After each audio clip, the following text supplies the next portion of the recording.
Pastor Free here from Christ the Lord Lutheran Church and School. We are continuing our series from Mark chapter 10 that is focused on the seat each of us has in God's kingdom. I hope this series gives you joy and peace each and every day as you look forward to that day that you will sit in God's kingdom. Have you ever asked Jesus for something? Have you ever wrestled with God in prayer, begging him to grant your request? Maybe you prayed for a loved one's healing. Perhaps you asked for success in a business venture or in a relationship. Maybe you just wanted a good grade on a test.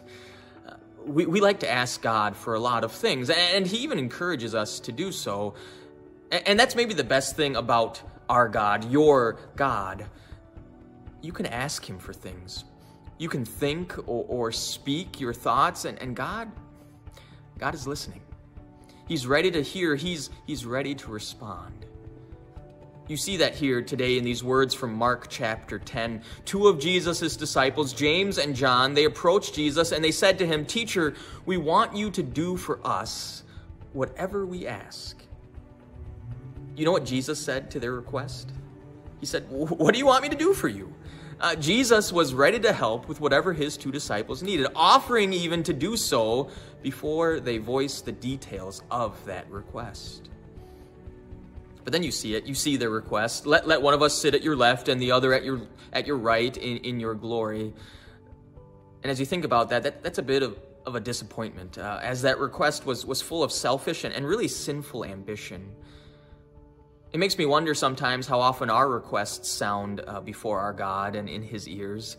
Because, it's easy to fool ourselves. We tell ourselves that our prayers, they're meant to help someone, or maybe they'll allow us to do other things for God's kingdom. Something like this, give me this, God, and I'll be able to serve you so much better. I'll even be better. It'll be great. It'll benefit us both, God.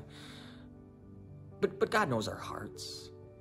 He sees the real motivation. Often we can be just another James and John thinking and praying with selfish ambition.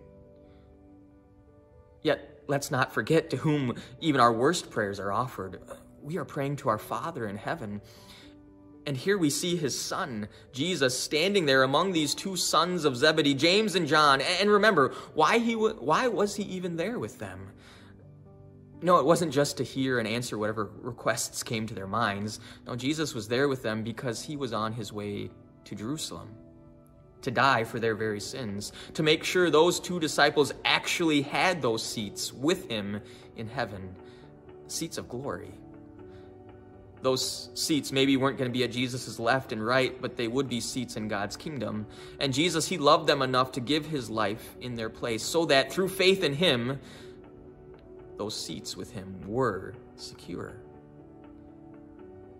That is true for me and for you too. Jesus has purchased a seat in heavenly glory for you, and with it an open invitation then to call upon his name in every trial.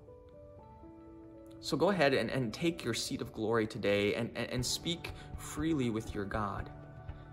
He wants to hear from you. Let me say that again. He wants to hear from you. So speak. Pray. Amen.